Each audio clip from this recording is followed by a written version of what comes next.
To తొలి వార్త. ప్రజల కోసం ప్రజల పక్షం. వార్తలు చదువుతుంది మీ సుమలత. భరత జాతి ముద్దుబిడ్డ, తొలి బహుజన చక్రవర్తి అయినటువంటి సర్దార్ సర్వై పాపన్న వేడుకలు 374వ జయంతి వేడుకలు రాష్ట్ర ప్రభుత్వం ఆధ్వర్యంలో ఈ యొక్క రవీంద్ర భారతిలో ఘనంగా నిర్వహించడం జరిగింది. ఈ వేడుక సందర్భంగా పొన్నం ప్రభాకర్ గారు ఒక ప్రకటన చేశారు.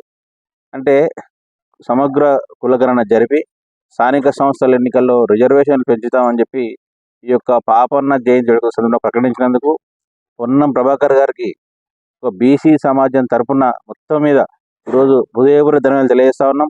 మరి ఎందుకంటే కాంగ్రెస్ ప్రభుత్వం ఎన్నికల మేనిఫెస్టోలో పెట్టిన ప్రకారం ఈరోజు అధికారంలోకి వస్తే జనగణన చేస్తాం, స్థానిక సంస్థల రిజర్వేషన్ పెంచుతామని అనే మాట కట్టుబడి ఈరోజు అనుకున్న విధంగానే అసెంబ్లీ సమగ్ర కులగణనగా తీర్మానం చేసింది, ఆమోదించింది. అదేవిధంగా 150 కోట్ల బడ్జెట్ కూడా కేటాయించింది ఈ రోజు కులగణన కోసం.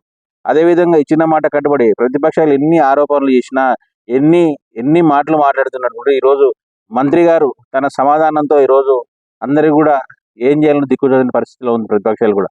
అంటే ఇచ్చిన మాట ప్రకారం కాంగ్రెస్ పార్టీ అయితే మాట ఇస్తుందో, రాహుల్ గాంధీ గారు ఏదైతే మాట ఇచ్చారో సమగ్ర కులగణన చేస్తామని ఈరోజు దేశవ్యాప్తంగా గతంలో అంటే ఇప్పటికి 2 సార్లు స్వాతంత్రం నుంచి బీసీ దాని మీద చర్చ జరిగింది. ఒకటి బీపీ మండల్ రిపోర్ట్ ఇచ్చినప్పుడు కానీ, నివేదిక ఇచ్చినప్పుడు కానీ, మళ్ళీ ఇప్పుడు స్టార్ట్ అయిందంటే రాహుల్ గాంధీ గారు ఈరోజు దేశవ్యాప్తంగా ఈరోజు చర్చలు లేవనెత్తిండు, పార్లమెంట్లో మాట్లాడుతూ ఉన్నాడు. కాంగ్రెస్ పార్టీ రాష్ట్ర ముఖ్యమంత్రులు కూడా ఈరోజు ఆదేశాలు జారీ చేశాడు కులగణన చేయమని. కాబట్టి ఈ యొక్క సమగ్ర కులగణన జరిపి ఏదైతే స్థానిక సంస్థ రిజర్వేషన్ పెట్టిందో, ఏదైతే సర్దార్ సర్వై పాపన బహుజన రాజ్యాధికారి కోసం ఆ రోజు యుద్ధం చేశాడో, ఈరోజు ఆయన ఆశయాలు నెరవేరాలంటే ఆయన ఫోటో వేసి దండం పెట్టడం కాదు, ఖచ్చితంగా రిజర్వేషన్లు పెంచడంలో తద్వారా ఈ యొక్క బహుజనులు బీసీ వర్గాలందరూ కూడా అన్ని వర్గాలు ఈరోజు రాజ్యాధికారంలో భాగస్వామ్య ఉద్దేశంతో ఈరోజు తెలంగాణ రాష్ట్ర ప్రభుత్వం ముఖ్యమంత్రి రేవంత్ రెడ్డి గారు, తర్వాత బీసీ సంక్షేమ శాఖ పొన్నం ప్రభాకర్ గారు ఆ దిశగా చర్యలు తీసుకోవడం నిజంగా